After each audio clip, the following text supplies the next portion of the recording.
Saludos, estimados amigos digitales, donde quiera que ustedes se encuentren. Reciban mi abrazo virtual, mi cariño, mi respeto y sobre todo mi agradecimiento por seguir este espacio. Mi nombre es José Ríos Lugo, soy comunicador social. Este espacio se llama En Conversación con Ríos Lugo y es una producción del portal informativo El Reporte Global. Escuchamos allí de fondo, mientras esperamos a que se vaya conectando la gente, nada más y nada menos que a nuestro Gualberto Ibarreto con ese exquisito tema, La Carta, sabroso tema oriental. Bueno, esta noche voy a estar conversando en una conversación que está pendiente desde la semana pasada con el economista José Guerra, profesor universitario, dirigente político, diputado. Vamos a conversar de la materia económica, por supuesto, y también de la materia política. Ya está por allí José, voy a darle el, el acceso a la transmisión para entonces iniciar nuestra conversación de esta noche. Vamos a buscar aquí. Y la semana pasada no pudimos establecer conexión, problemas con la señal. Esperemos que hoy sí podamos para llevarle adelante entonces esta conversación con el economista José Guerra, que está por allí y estamos tratando de establecer contacto con José Guerra, mi invitado de esta noche. Vamos a intentar, a seguir intentando.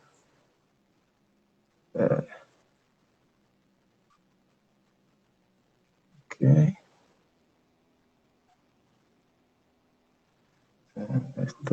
Ok. Perfecto.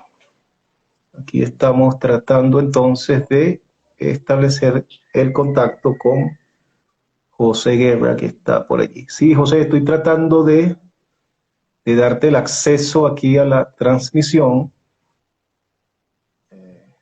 Esperemos que podamos conectarnos hoy, porque, bueno, la semana pasada no pudimos y estoy aquí intentando darte acceso a la transmisión, pero no sé qué sucede, que no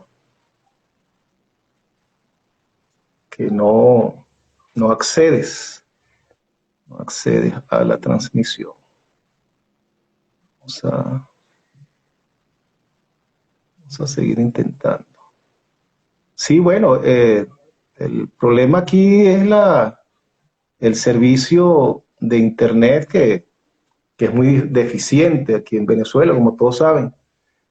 Entonces a veces se dificulta el poder hacer las transmisiones, poder entablar la conversación con nuestros invitados. Pero bueno, seguimos intentándolo, no nos rendimos y estamos entonces en eso, en este momento, intentando darle el acceso a José Guerra, que está por allí muy pendiente, para entonces conectarse con nosotros. Okay. Debes aceptar, José, darle a aceptar al mensaje que te debe haber llegado para conectarte. Creo que eso es lo que falta. Okay. Sí. Estamos en eso, estamos intentando darle acceso a José Guerra a la transmisión.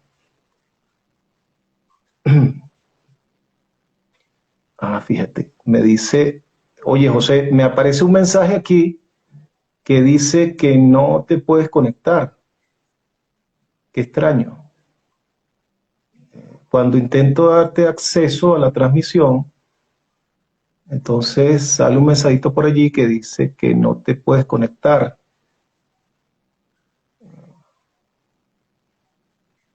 Esto está bien extraño. Ahí ¿Aló? está. Ah, ahora sí. Caramba, un milagro, Sí. estimado amigo Ríos. ¿Cómo estás? Muy bien. ¿Cómo estás tú, José? Bien, entremos en materia. Vamos a aprovechar.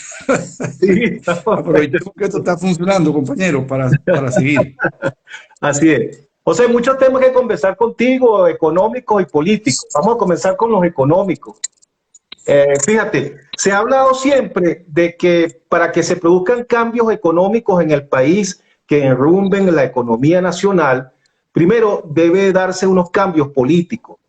Pero la práctica nos está mostrando que se están dando cambios económicos, el gobierno está haciendo cierto giro económico sin que se hayan producido antes los cambios políticos.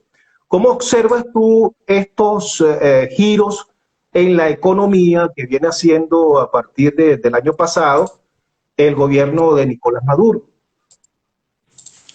Bueno, efectivamente, siempre se ha dicho, como tú lo referiste, de que una condición sine qua non para que haya un cambio económico es que hay un cambio del modelo político. Y efectivamente eso no necesariamente es así. Y tenemos de sobra, por ejemplo, China, de un salto del sistema, digamos, socialista, comunista, de organizar la economía, a un sistema de economía mixta en cierta medida, pero con férreo control político. Es el caso también es el caso de Vietnam, entre otros países. Es decir, no necesariamente el cambio económico está antecedido por el cambio político. Lo que sucede en Venezuela, como yo lo veo, es que, y esto para mí es lo central, con estas medidas que se están, digamos, adoptando, que son en varios frentes, en primer lugar, aceptar la dolarización. Yo creo que ya es un hecho que Maduro anunció que acepta la dolarización de facto de la economía, desordenada, atropellada, pero está allí la dolarización. Está también aceptando una apertura petrolera de manera importante, prácticamente subastando a precios de gallina flaca los activos nacionales en materia petrolera, haciendo lo que no se hizo ni siquiera en la apertura petrolera de los años 90. Y el tercer punto que no se debe, el tercer punto es el caso del desacato al control de precios, el control de cambio. El control de cambio no se derogó en una gaceta oficial, ni por un convenio cambiario, que es lo usual. O sea, hay un convenio cambiario, se desmonta el control de cambio, hay una legalidad, no, se hizo de facto. Y se hizo de facto con este sistema de asignación de dólares a la banca a través del Banco Central y que la gente pueda comprar y vender dólares a través del sistema bancario. Es una semiflexibilización del control de cambio. Y con el control de precios pasó lo mismo. No hay una gaceta, ni la van a publicar, porque ellos no quieren publicar eso en gaceta, donde dicen, mire, el control de precios, la ley de precios justos ya no aplica, y entonces hay una liberalización del... y qué es lo que ha ocurrido. Y el otro elemento finalmente es el tema de las zonas económicas especiales, que para mí es la derogatoria del modelo de socialismo del siglo XXI en materia económica. Recuerda que el modelo de socialismo del siglo XXI consistió en la estatización de la economía, una economía al servicio del Estado. Y recuerda, en 2007 se estatizó Perumet, la Siderúrgica del Orinoco, la CanTV, las empresas de cemento, el Banco Venezuela. Luego tomaron Aguisleña, tomaron Friosa, tomaron, es decir, un conjunto de empresas que amplió de manera considerable el rol del Estado en la economía, las empresas del cemento, entre otras. Ese modelo se derogó. Se derogó de facto porque las empresas están quebradas y ahora vienen las zonas económicas. Todo esto configura un cuadro de cambios económicos importantes sin que haya un cambio en el nivel político. Todo lo contrario, más bien el sistema político, con respecto al año 2012, con respecto al año 2007, cuando estaba Chávez, se ha hecho ha tomado una deriva más autoritaria. Así es. Fíjate, el gobierno ha recurrido a la maquinita del Banco Central de Venezuela, la producción inorgánica de bolívares, para tratar de cubrir el déficit fiscal. Pero resulta que seguimos en hiperinflación y mientras siga ese círculo vicioso, eh, parece que estamos lejos de salir de la hiperinflación. ¿Qué debería hacer el gobierno para lograr salir de esa hiperinflación?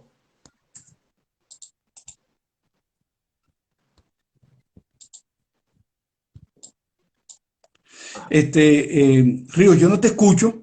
No Ajá, sé qué pasa ahora. No sé qué sí, pasa. Por favor, formúleme las preguntas, escríbemelas y yo te las respondo. Escríbeme perfecto. por el chat de aquí del Instagram y yo te las respondo. Porque Sí, ¿cómo superar la hiperinflación?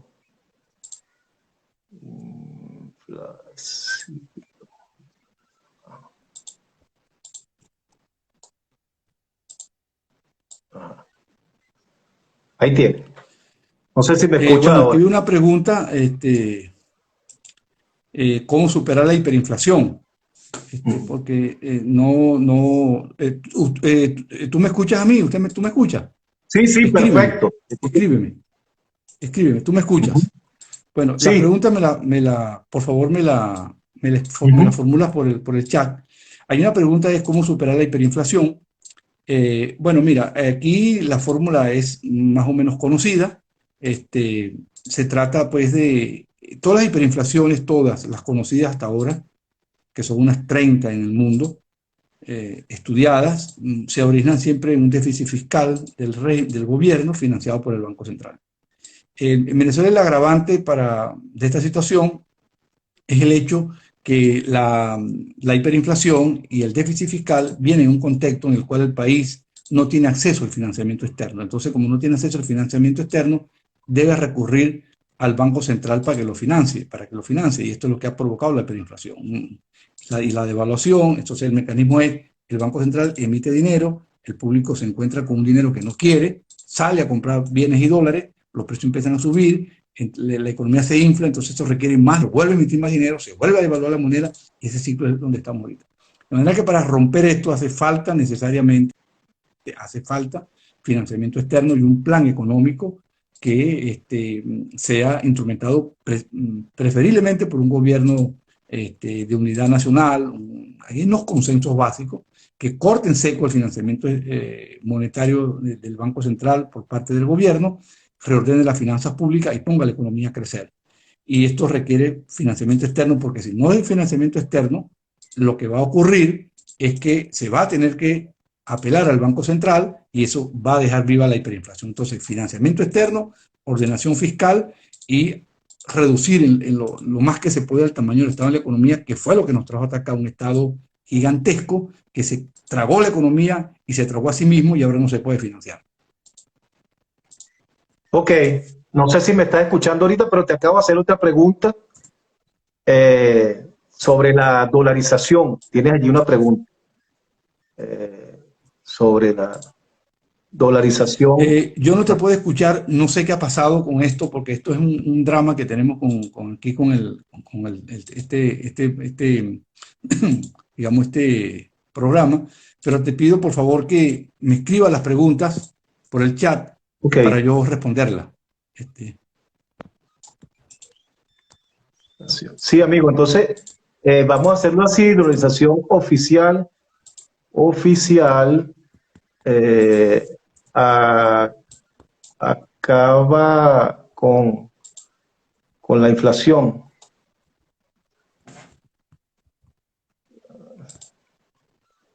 Mm. bueno, aquí hablan de la dolarización de la economía, ¿no? Mm. Tú me estás oyendo, ¿verdad, Sí, Río? sí, sí. Mm. Bueno, la dolarización. La dolarización es básicamente, hay dos tipos de dolarización. La dolarización de derecho y la dolarización de hecho. La de derecho es la que han hecho países que adoptan el dólar como moneda, el caso de Panamá, en América, cuando se creó la República de Panamá con una división de Colombia y se crea pues se instaura el dólar. Los Estados Unidos dijeron, mira, aquí lo mejor que ustedes pueden hacer es tener la moneda nuestra, el dólar, y así fue. Y luego otros países que la han adoptado del Caribe, luego más recientemente pues el caso de Ecuador, la adoptó de derecho, una ley que establece que la moneda local en Ecuador es el dólar. Luego vino El Salvador y otros países que la han venido adoptando de manera unas de manera ordenada y otras de manera desordenada, pero esa es la dolarización de derecho. Está en una ley y se adopta la moneda. Y hay otra que es de hecho, que es lo que sucede en Venezuela y lo que sucede en los países que tienen inflación, donde el público desconfía de la moneda y entonces opta por tener una moneda sustitutiva, que generalmente es el dólar. En unos países de Europa Oriental fue el euro, pero en general se adopta el dólar. ¿Y por qué se adopta el dólar? Porque es una moneda estable, una moneda que nunca ha estado sometida a incumplimientos de pago de la deuda, ni siquiera en la guerra de secesión de los Estados Unidos, ni en la guerra de Vietnam. Estados Unidos dejó de pagar su deuda, de manera que el dólar siempre, con altos y bajos, pero hace una moneda muy, muy estable. Entonces se busca esa moneda como referencia por la estabilidad que tiene. La moneda es credibilidad, la moneda es confianza, básicamente. El problema con la dolarización es lo siguiente: cuando tú adoptas el dólar, tú pierdes lo que llaman la soberanía monetaria, es decir, la capacidad de emisión de dinero propio. Algunos dicen, bueno, pero para tener una moneda mala no tengo moneda, tengo otra moneda. Eso es verdad en cierta medida, pero también encara un riesgo. Y el riesgo que encara es que cuando te viene una crisis, no tienes los instrumentos para manejar la política monetaria. Es como un enfermo que está, ¿cómo llaman? Inmunosuprimido, que no tiene defensas. Y el caso típico es el de Ecuador. Ecuador le vino la crisis después del auge de los precios del petróleo, ¿verdad? Y cuando le vino la crisis, bueno, Ecuador se quedó sin instrumento de política monetaria. Porque el Ecuador, ¿cuáles son la cartera de exportaciones de Ecuador? En primer lugar el petróleo, en segundo lugar la banana, en tercer lugar productos del mar, camarones, etcétera, el turismo y remesas internacionales. Pero no tiene más capacidad de exportar otros productos. Entonces eso se le cayó. Se cayó el precio del petróleo, se vino abajo todo el mundo. Pero como no puede hacer política monetaria, porque no puede emitir dinero, entonces, bueno, tenía que ir a los mercados internacionales a pedir crédito, y el mercado lo castigó porque vio que era inviable. Otros países como Perú, como Chile, como Colombia, que tienen su propia moneda, sí salieron a emitir deuda y captaron mucho dinero prestado para capear el vendaval de la crisis. Y los bancos centrales le prestaron plata al gobierno de manera excepcional para conjurar la crisis. Resultado, bueno, Ecuador está en una recesión, Perú y Colombia están saliendo de la recesión porque tienen los instrumentos de política monetaria. ¿Cuál es la ventaja de la dolarización? Acaba con la hiperinflación. Prácticamente de un mes para otro. Acaba con la hiperinflación. ¿Y por qué acaba? Bueno, porque el Banco Central no puede emitir más moneda de la que tiene. ¿Cuáles son las monedas que salen circulando con una economía dolarizada? Los dólares que te entran. Si cae la cantidad de dólares en la economía, cae la liquidez de la economía. Entonces, porque el Banco Central no tiene medidas compensatorias, porque la liquidez son los dólares. Si cae el petróleo, caen las reservas, cae la liquidez y la economía entra en recesión. En una economía no dolarizada, cuando eso sucede, ¿qué hace el Banco Central? Me emite dinero, ¿verdad? Que es lo que hizo en Estados Unidos, ¿verdad? Para, ¿cómo llaman? Equilibrar la economía y compensar la caída de las activos en moneda extranjera. ¿Usted se imagina Estados Unidos en la crisis financiera del 2009, 2010, 2008, 2009, o ahora en la pandemia sin Banco Central, si hubiera adoptado el euro? Bueno, el hambre se ha sido generalizada porque para tú poner a circular moneda local, que en este caso era el euro, en una economía eurizada, tenía que exportar o pedir prestado en euro. No, como hubo Banco Central, el Banco Central sale la economía salió a flote con los estímulos. Con deuda sí, pero salió a flote. Entonces, esa es la desventaja de la dolarización, que te pone a la economía en una situación de mucha vulnerabilidad. Te resuelve un problema y te crea otro problema. Por eso es que no puede verse de manera tan fácil dolarizar la economía totalmente. Aquí lo que hemos propuesto nosotros es la dolarización de los salarios. Es decir, porque como está todo dolarizado, es que el salario tenga una referencia en dólares. No necesariamente que se pague en dólares, pero que tenga una cierta referencia en dólares para que el trabajador pueda comer, el trabajador pueda resolver sus necesidades fundamentales. Aquí hay otra pregunta, Ríos, que me formularon sobre el tema de la deuda externa. La deuda externa. ¿Cuánto es la deuda externa de Venezuela? Bueno, Venezuela no publica cifras de deuda desde hace unos 6 años, ni publica cifras fiscales desde hace 6 años. Nadie sabe cuánto es el déficit, nadie sabe cuánto se gasta, nadie sabe cuánto recauda el CENIAD, pero hay estimaciones privadas sobre el tema de la deuda externa. Se calcula que está ahorita según cifras de Alejandro Grisanti, de la empresa Ecoanalítica, en un foro que hizo hoy el Observatorio Venezolano de Finanzas, 150.000 millones de dólares. es la deuda externa. Eso incluye la deuda del gobierno central, la deuda de PDVSA, las cuentas por pagar, porque eso hay que meterlo como deuda, incorporarlo como deuda, porque tienes un pasivo allí. Es decir, si tú expropiaste una empresa y no pagaste, esa es una deuda que tienes. Lo que pasa es que no es un bono, pero es deuda. Esos son 150.000 millones. Bueno, cuando Chávez llegó a gobernar en el año 1999, la deuda era de 25.000 millones de dólares, 30.000 millones, y está ahorita en 150.000 millones. Cuando Chávez llegó, el precio del petróleo estaba en $8, ahora está en $70.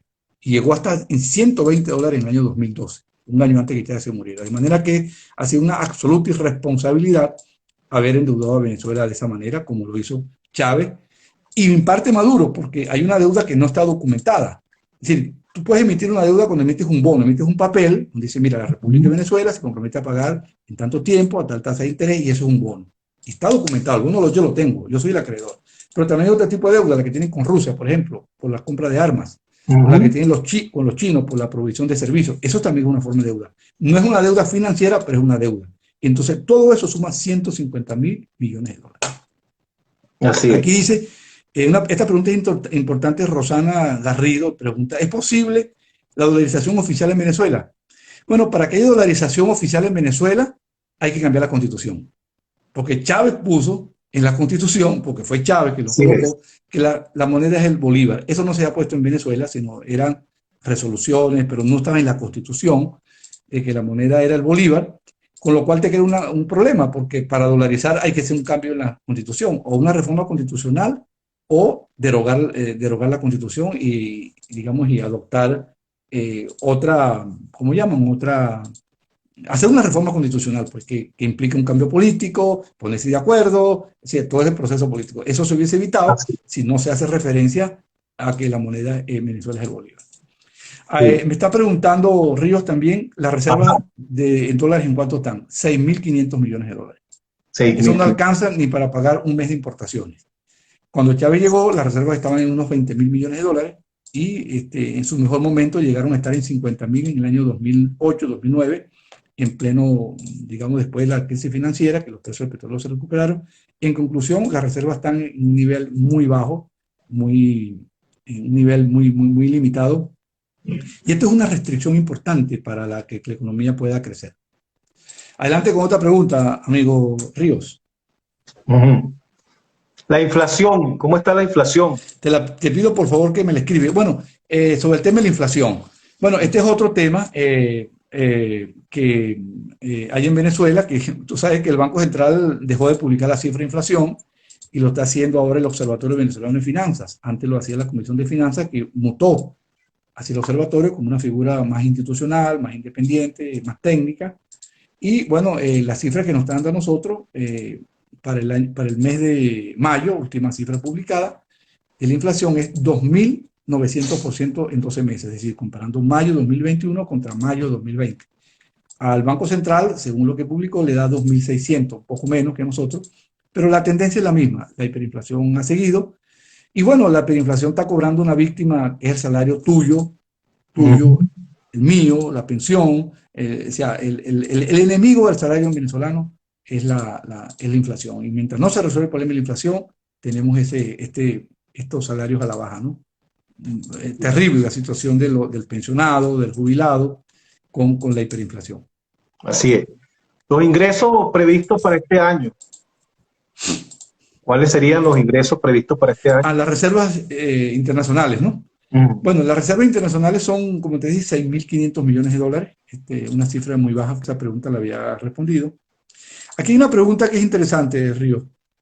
¿Qué pasa con los bonos venezolanos y los bonos de PDVSA? Esos bonos están en incumplimiento de pago, lo que se llama default, que no se han pagado del año 2017. Fíjense ustedes que esos bonos están en incumplimiento de pago desde noviembre de 2017, antes de las sanciones.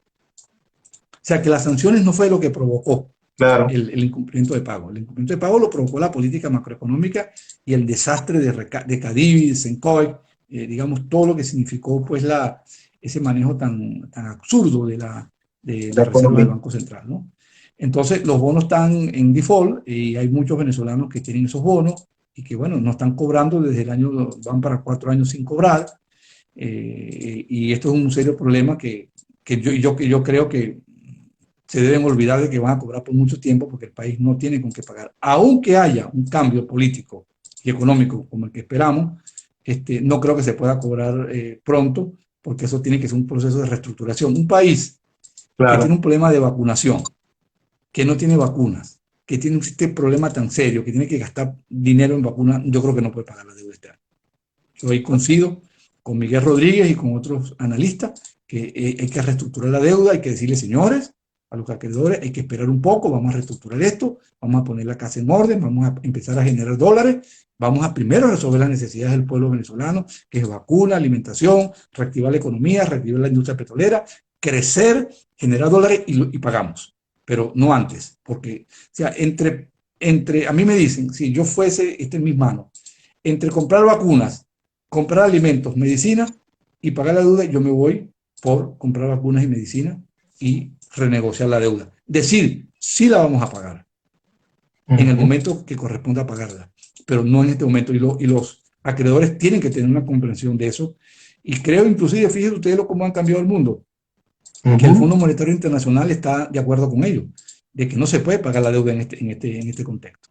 Algo que suena muy heterodoxo, pero allí todo el mundo está de acuerdo en que en este momento no se le puede exigir a los países ese sacrificio enorme. Argentina acaba de pagar unos 450 millones de dólares en deuda porque temió caer en default. Y bueno, ahí está una economía reventada, lo que es la demagogia política. Llegaron diciendo hace 2 años que no pagaban la deuda, que ellos iban a renegociar la deuda, tienen 2 años renegociando, no han podido renegociar y tuvieron que pagar 450 millones de dólares ayer, porque si no caían en incumplimiento de pago y se les cierran los mercados internacionales.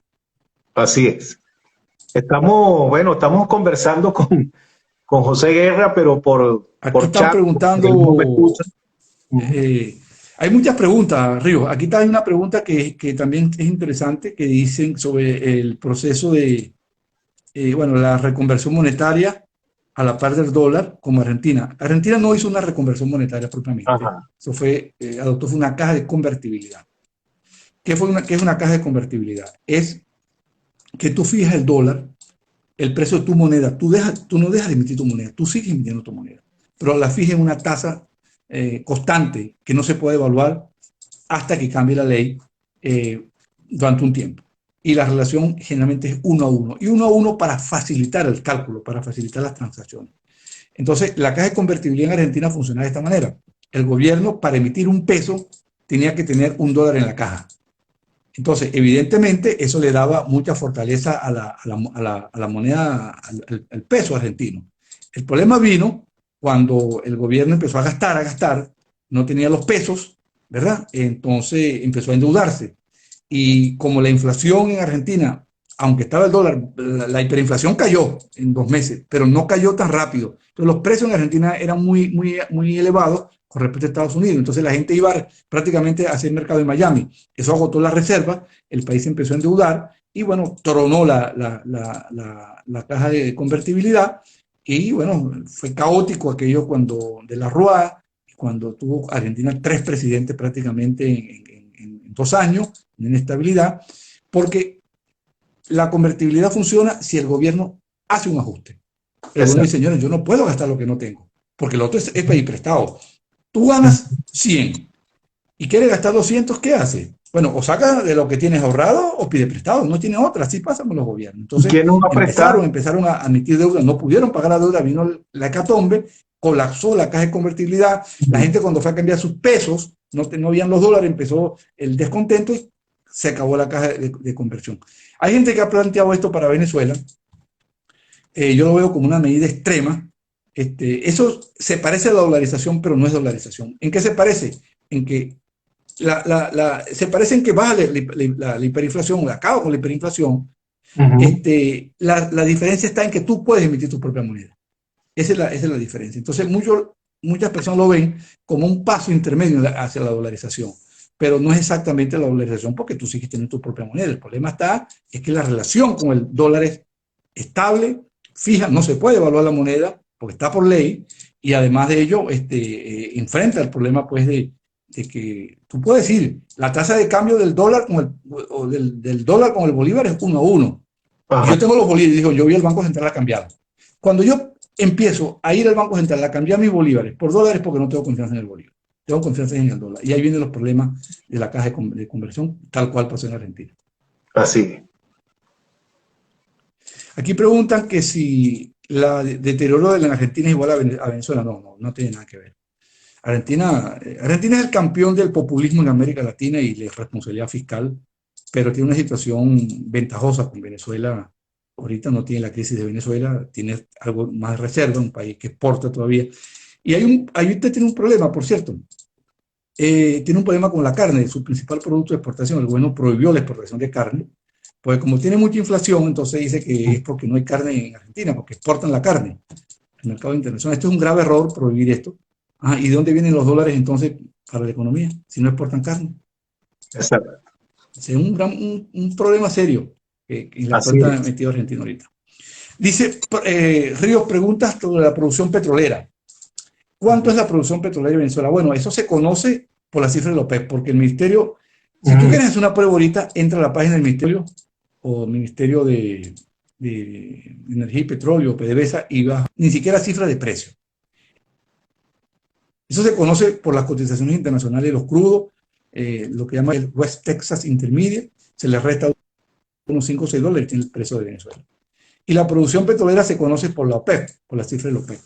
Y entonces, porque Venezuela no publica las cifras, se calcula que está produciendo ahorita alrededor de unos 670.000, 690.000 barriles de petróleo, de los cuales debería estar consumiendo para producir gasolina y diésel y otros productos derivados unos 200.000, con lo cual te queda para exportar 500, que multiplicado por el precio no te da pues para tener reservas en dólares suficientes. Así es. Adelante, por favor. Ahí estamos. Aprovecha y contesta preguntas. Sigue contestando preguntas de allí. Bueno, dice aquí, pregunta el periodista, precios del petróleo para este año puede llegar a 100. Bueno, ahí hay una discusión sobre esto. Ahorita, en este momento, lo vi pues antes del programa, el precio del WTI Texas West Texas, WTI West Texas Intermediate, está alrededor de unos 70 dólares. Es probable por la reactivación de la economía mundial que está teniendo lugar que el precio petrolero pueda aumentar un poco más. Para Venezuela esto no significa 100 dólares, significa menos, pero el problema para Venezuela es que en otras coyunturas lo favorecía el precio del petróleo elevado, porque producía 2 millones, 3 millones de barriles y exportaba 2 millones.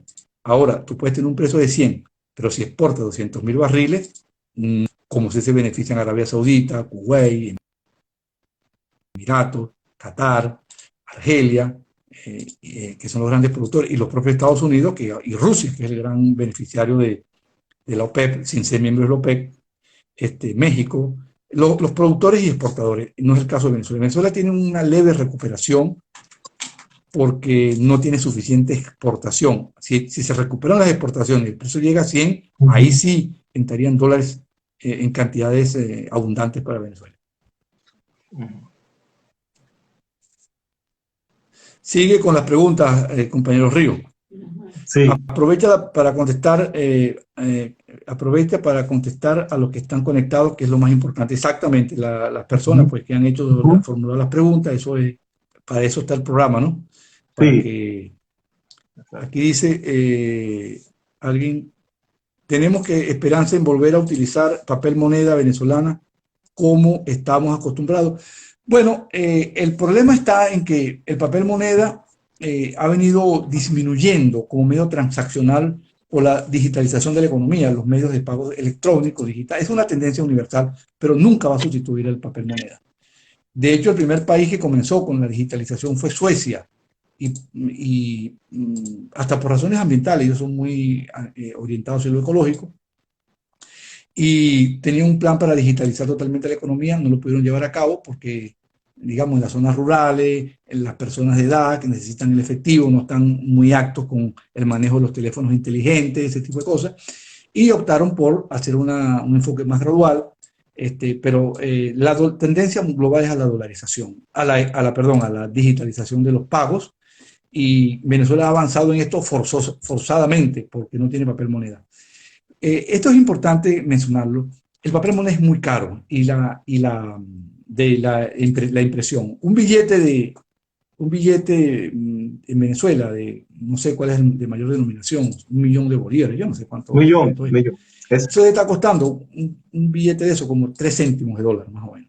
Entonces se corre el riesgo de que cuando la inflación es muy alta y tiene que emitir muchos billetes, gasta mucha plata en la impresión, porque el papel es importado, los elementos de seguridad son importados, la distribución hay que pagarla, por eso es que la moneda desaparece, la moneda, porque la moneda es muy costosa el transporte por el peso de la moneda.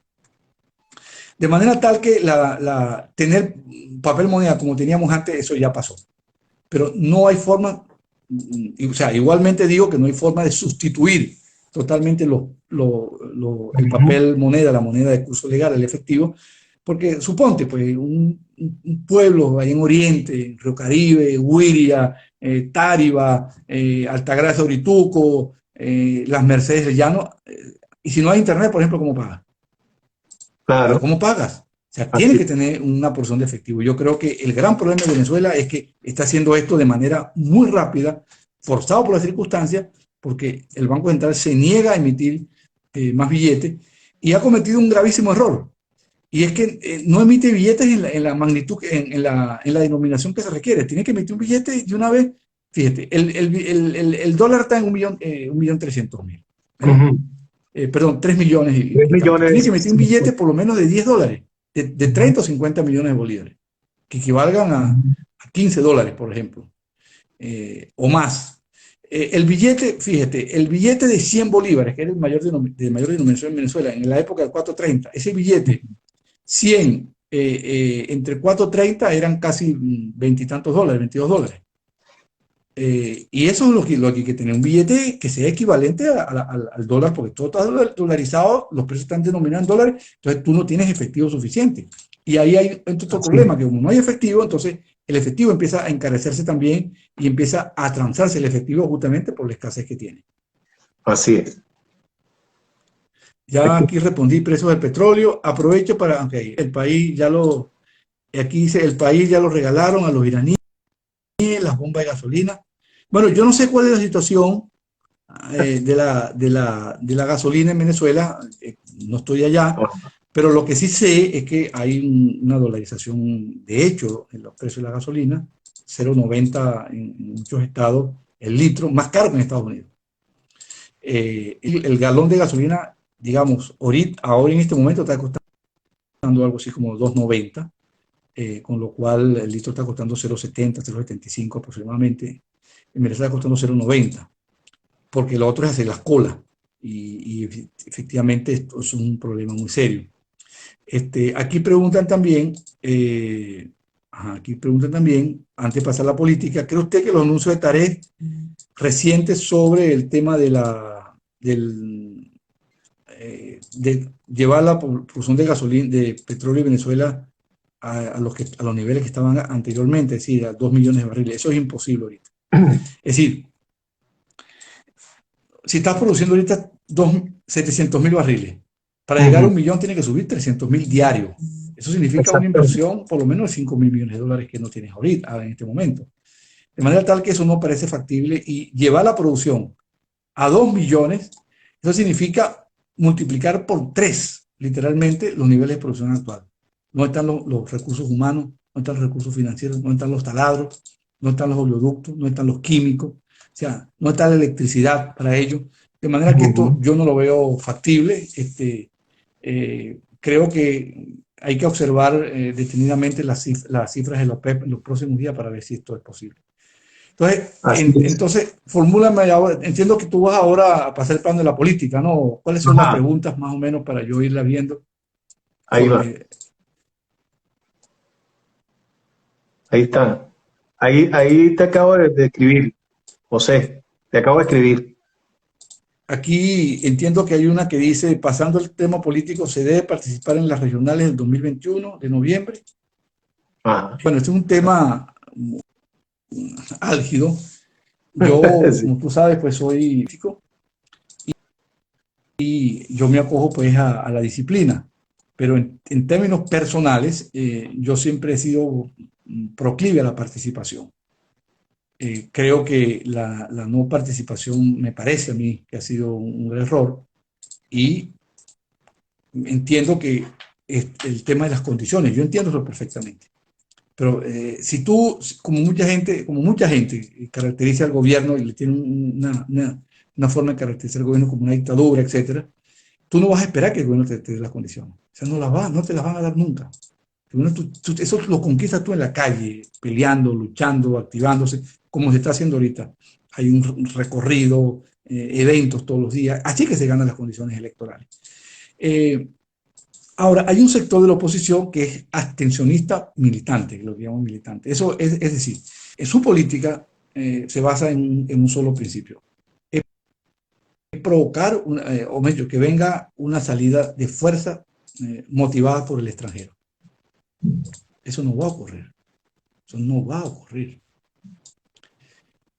Porque una acción de fuerza requiere fuerza, como su nombre lo dice. ¿Y dónde están las fuerzas? Claro. Bueno, una fuerza internacional tiene que estar liderizado por los países que están circundando a Venezuela y sobre todo los Estados Unidos, ¿no? Y yo no veo a los Estados Unidos en esa política ahorita. Ni antes con Trump, que digamos que vociferó eso, pero nunca se estuvo planteado en firme. Y luego, ahora menos con Biden. Biden definió su política de manera muy explícita. Dos lineamientos. Uno, o tres lineamientos.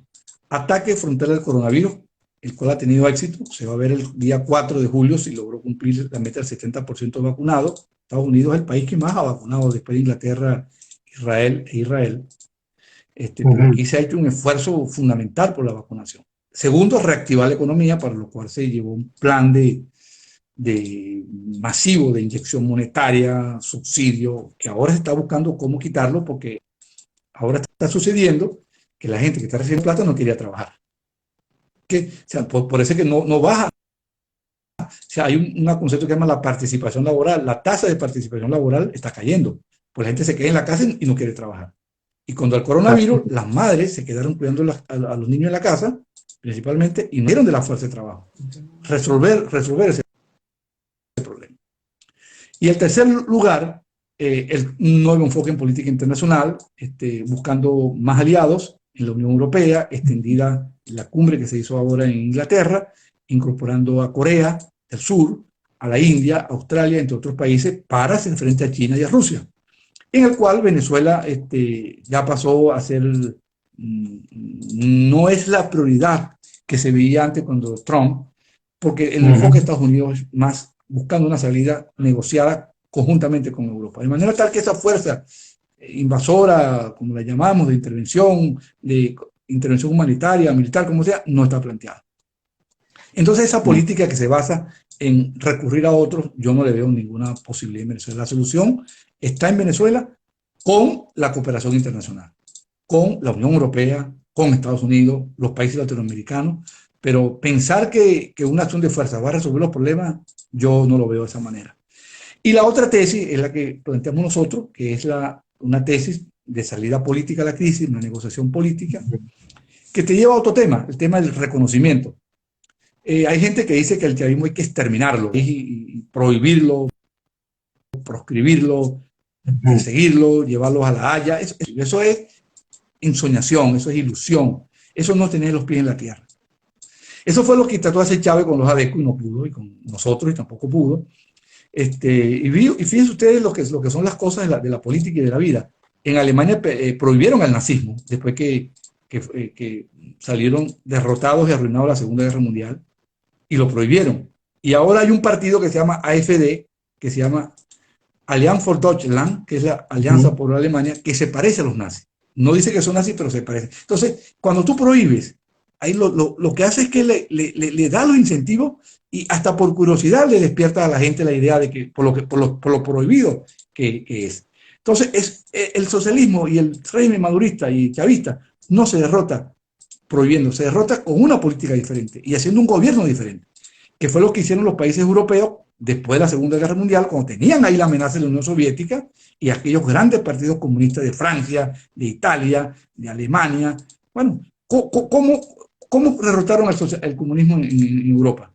Prohibiéndolo, no, con buenos gobiernos, la reconstrucción de Alemania, la reconstrucción de Francia, la reconstrucción de España, la reconstrucción de Inglaterra, que fue lo que hizo que los pueblos vieran que en la democracia había problemas sin necesidad de cambiar el régimen político. No sé si tienes otra pregunta por allí. Sí, por ahí te Ríos, formulé. aquí está, el camino Ahí tengo es una. un cambio electoral. El camino, ¿Tienes otra? sí, yo creo en un cambio electoral, porque, veamos, suponte que se produzca una acción de fuerza. Supongamos, no es lo que yo estoy proponiendo, para que quede claro. Ni voy a abogar en acción de fuerza, no voy a abogar por eso. Se produce un cambio sobrevenido y asume una junta o una persona que un liderazgo. Ajá, ¿y esa persona por cuánto tiempo va a estar allí? Nunca va a haber elecciones, entonces. Vamos a salir de un régimen que digamos, que confisca las elecciones y el derecho al voto por otro más, que también lo va a confiscar y se va a elegir como dictador. No, yo creo que eso no es solución. La solución es que el pueblo elija, que el pueblo vote y que el pueblo elija. Y yo creo que eso es la gran discusión que tenemos que dar, es rescatar el derecho al voto, pero que el voto elija, porque ya la gente votó. Cuando nosotros ganamos la elección en el año 2015 y sacamos 2/3 partes de la votación con el sistema que ellos crearon. No, la primera medida que adoptó el régimen fue declarar en desacato de la Asamblea Nacional para vaciar de contenido el voto. ¿Y cuál ha sido la política de Maduro? Inhibir el voto. Porque la única manera de que un gobierno o un régimen tan repudiado como el de Maduro, tan en minoría social y política, se mantenga es que la gente no vote. Y Maduro hace todo para que la gente no vote. Se nombra un CNE parcializado, empiezan a decir que vienen los cubanos a votar, las máquinas, o sea, crean una mitología y el ventajismo. Entonces la gente dice, bueno, con esta gente no se puede, esto no es por el voto. Entonces la gente se queda en la casa. Entonces ahí gana la minoría. La única manera de que la minoría se mantenga en el poder en un régimen que no es democrático como este, es que la mayoría no vote. Y es lo que ha venido pasando en Venezuela. Cuando la mayoría vota, pierden. Ese fue el caso del referéndum 2007, perdieron. Las elecciones parlamentarias de 2010, donde se asomó la mayoría popular a favor de la unidad democrática, perdieron, y luego en el 2015. Y ese es el punto, mientras más votos, menos posibilidades tiene el régimen de mantenerse en el poder. Y la elección de Enrique Capriles fue paradigmática. Acuérdate que cuando Chávez muere, a Chávez el cadáver lo estiraron hasta lo más posible para hacerlo coincidir casi con las elecciones. Y se veía Maduro invencible. La gente salió a votar, bueno, y vieron los resultados. Una elección muy, muy, muy disputada, la más cerrada de la historia de Venezuela, ¿verdad? Porque la gente salió a votar. Ahora, cuando la gente se queda en la casa y el descontento se queda en la casa, se impone la mayoría. Por eso es que hay que hacer un esfuerzo importante por rescatar el derecho al voto y que el voto elija. Ahí tienes otra pregunta. No sé si tienes otra pregunta por allí, Sí, compañero Ríos. Dice allí la aquí, tienes. ¿qué aprendizaje queda de 5 años de fracaso en el objetivo de sacar a Maduro con golpes, invasiones y la abstención? Queda mucha experiencia, y una de las experiencias que queda desde mi punto de vista es que claramente es un régimen no democrático desde mi punto de vista. Sí, yo no tengo duda de eso. O sea, no es una democracia como la conocemos. O sea, esto es una democracia a lo de Nicaragua. Sin el exceso ahorita en Nicaragua que te meten presos de los candidatos. Pero en Venezuela, o sea, la figura de las inhabilitaciones, cada vez que salía un candidato a gobernador o de alcalde con posibilidades, llegaba y te lo inhabilitaban. Eso es lo que la lección que aprendió Daniel Ortega. Lo que pasa es que él lo mete preso. Bueno, ¿qué aprendimos? Que los golpes de Estado no funcionan, que la Fuerza Armada no se quiebra, que la Fuerza Armada, después de los intentos de golpe, los intentos de golpe de Estado del 4 de febrero, del 27 de noviembre de 1992, creo yo que aprendió la lección de que no se toma el poder por vía armada, ni de un lado ni de otro. Yo creo que eso es Yo creo que eso para mí ha sido una lección a aprender de acá. Y no hay que buscar por ese lado, porque si no, tú pones la política en manos de otro, de la Fuerza Armada. Y después que se la pone a la Fuerza Armada, no lo vas a sacar el poder. Porque los militares no van a dar un golpe para darte el poder a ti. Van a dar un golpe para quedarse ellos en el poder. Así Lo es. dan, y ojalá que no lo den. Yo no estoy propiciando eso. ¿Y qué aprendemos de la abstención? Bueno, que la abstención en general como política no funciona, salvo excepciones, salvo casos excepcionales donde ha funcionado la abstención. Y la historia está llena de esos ejemplos donde una fuerza que se decide participar reta al régimen en su propio espacio, y eso fue lo que ha permitido los grandes cambios en la experiencia digamos, de gobiernos que eran dictatoriales, el caso de Pinochet, el caso de la Argentina, el caso de Chile, como le dije, el caso de España. Y bueno, queda esa lección, que hay que aprovechar cualquier rendija que te den. Porque, y la política para mí de Maduro ahorita es que tú no participes, que las fuerzas militares no participen, para tenerla en el ring que a él le conviene, el ring de los atajos, el ring de inventar acciones que no se van a concretar, entonces estás dejando el pueblo huérfano. Afortunadamente veo un cambio en la política, hay mucha actividad de calle, mucho descontento, y yo espero que se retorne pues a esta vía electoral que para mí es la vía más, la fundamental y la que yo creo que la válida para producir los cambios del país, obviamente con las condiciones requeridas para una participación. Ahí tienes más preguntas. Ahí. Aquí hablas tú también de una negociación con las mismas políticas de todo o nada. Ahí está, esa es una tesis que hay pues del todo o nada. El todo o nada no existe en una negociación, porque eso no es negociación. Negociación es, eso se llama economía de solución de esquinas. O sea, está la solución todo en el eje de las X o todo en el eje de las Y, y eso no existe. Siempre está en el medio. Porque una negociación significa que alguien va a ceder, que tú tienes que ceder. Las dos partes tienen que ceder para que haya un área de encuentro, si no, no es negociación, es imposición. Hay gente que dice, bueno, una negociación para que Maduro se rinda. ¿Y cómo se concreta eso? Se rinde y después que se rinda lo llamamos a la Haya. Y le ponemos la braga anaranjada, rendido. Eso no es posible, claramente. Eso no es posible, eso no va a pasar. Eso puede estar en la cabeza, en el sueño de alguien, en una noche de verano, pero eso no va a suceder. La política es tener los pies en la tierra. Ahora, ¿qué es una negociación como la que se está tratando de llevar a cabo? Bueno, una negociación donde hay un interlocutor como el Reino de Noruega y donde se acerquen unas posiciones de reconocimiento. El chavismo es una fuerza, claro que es una fuerza. Minoritaria, claro que es. Chávez llegó a tener 65% de los votos.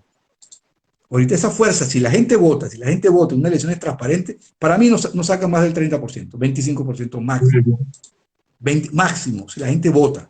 Y si la gente tiene confianza en el sistema electoral. Pero ese 25% todavía es una fuerza minoritaria, pero lo es. Le queda el corazón, el núcleo duro. ¿Verdad? Ahora, esa fuerza minoritaria también tiene que reconocer a la fuerza nuestra, porque el problema de Chávez fue que Chávez nos quiso aplastar a nosotros y no pudo, ¿verdad? Bueno, entonces esas dos fuerzas en disputa tienen que buscar un área de negociación. Claro, yo sé que esto no cae bien a mucha gente que ha sufrido, que le han matado familiares, que está perseguida. Yo también lo estoy, la tierra. Yo no estoy pensando en ideas, en realidad, ¿cómo llaman? En cosas irrealistas, cosas que no van a suceder. Entonces yo creo que hay un espacio de la negociación. Yo confío plenamente en los negociadores nuestros, que van a buscar una salida. Básicamente es un cronograma electoral, respeto al árbitro, un esquema digamos, de elecciones, porque esa es otra, que aquí las elecciones en Venezuela las hacen cuando a ellos les conviene. Fíjense, para que hicieran las elecciones parlamentarias del 2015, cuando nosotros ganamos, eso fue una pelea, porque no hay calendario, no hay fecha. Todos los países del mundo tienen una fecha para hacer elecciones, menos en Venezuela. Entonces te ponen elecciones sobrevenidas. Pusieron la constituyente. Entonces alteró todo. Y después te hace, o sea, no hay un cronograma electoral claro. El año que viene debería tocar un referéndum. Está en la Constitución. ¿Se va a hacer ese referéndum? Debería hacerse el referéndum. Mm. Recordemos que en el 2017 un juez de un pueblo por el estado de Aragua invalidó un referéndum nacional. Bueno, porque bueno, le tiene terror al referéndum. Entonces, eso es lo que está buscando una negociación política. Yo creo firmemente en la negociación y confío en los negociadores. Ujú. Ahí tienes otra pregunta. ¿Tienes otra pregunta? Ahí. Aquí hay una pregunta del reportero, dice, ¿el tiempo habrá diálogo con la oposición? ¿El G4 dejará la exclusión? Bueno, yo soy un hombre, creo que tienen que toda la fuerza está incorporada, pero la experiencia de la MUD fue muy complicada porque eran 21 partidos. Si cuesta trabajo poner a 4, ¿cómo será poner a 21 partidos de acuerdo? Entonces, yo creo que siendo uno democrático no se puede esperar que un partido que tenga 2 diputados va a tener la misma importancia desde el punto de vista de la política en un partido que tenga 30 diputados. Un partido que ni siquiera se legalizó. O sea, cuando aquí se legalizaron los partidos, en el año 2016, recuerden, esa fue la primera prueba que nos pusieron, declararon, como los partidos no habían participado con la tarjeta de la MU, la señora Tibisay Lucena dijo había que legalizarse. Bueno, ahí se legalizaron por toda la línea 2 partidos, AD y Primero Justicia. O sea, los dos, Primero Justicia sacó un poco más, obtuvo más firmas que AD en ese momento, en marzo de 2016, y luego Voluntad Popular y Un Nuevo Tiempo se legalizaron. A los otros partidos, a los otros les regalaron la legalización.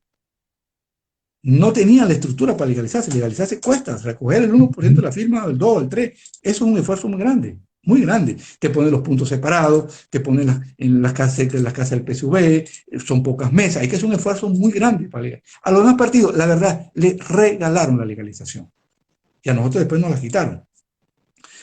Entonces, hay que buscar una gobernanza de un centro de coordinación política donde estén todos, pero eso no te puede llevar a la parálisis.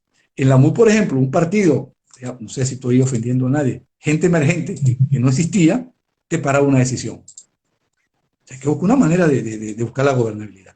Y después se vio, cuando se hizo las elecciones parlamentarias, en las primarias parlamentarias, bueno, todo el mundo quería ser candidato, pero cuando se contaron quienes podían ser candidatos a las primarias, o sea, se vio que no todos tenían la capacidad de ganar una elección. Porque una cosa es que tú seas un partido, puede ser pequeño, pero la otra cosa es que tenga votos. Ahora, hay mucha gente independiente, muchos partidos en ascenso, que tienen que hacer un esfuerzo de reconstrucción. Entonces hay que buscar una gobernanza, digamos, que haga factible, que sea eficaz, porque estas alianzas tan grandes se hacen imprácticas. Se hacen imprácticas porque les cuesta responder a los momentos políticos, les cuesta responder porque reunirles un problema, ponerse de acuerdo en un problema, y en fin. Y nosotros lo vimos en el Congreso, no tenemos 4 fuerzas fundamentales, fíjate. AD, de todas las fuerzas que están representadas allí, ahí estaban.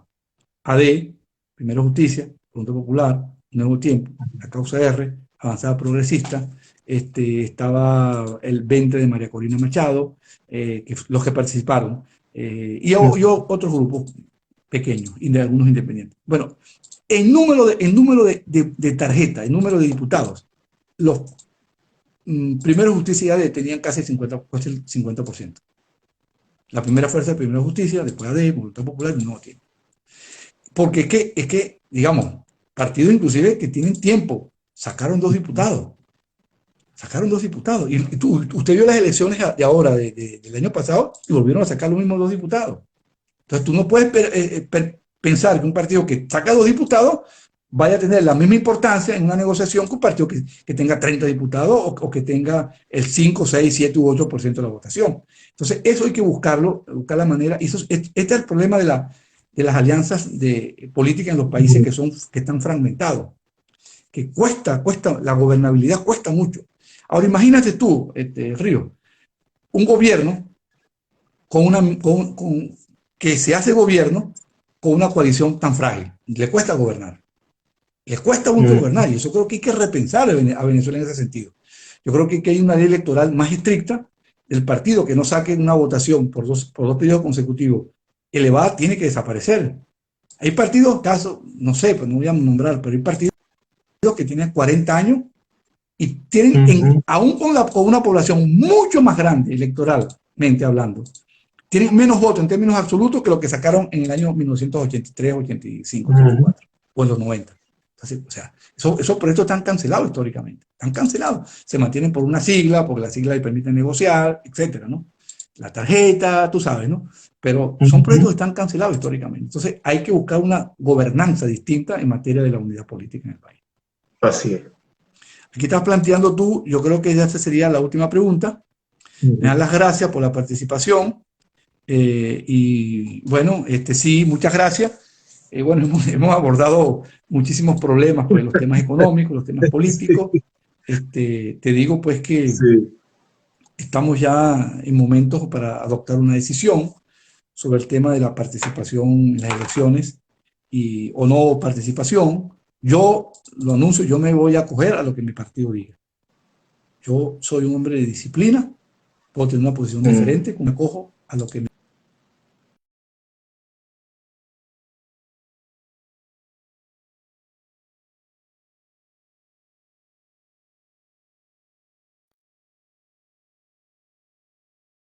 creo que hay que reencontrar el camino electoral. Muchas gracias, estimado, y muchísimas gracias pues de nuevo por la invitación. Está bien. Buenas noches.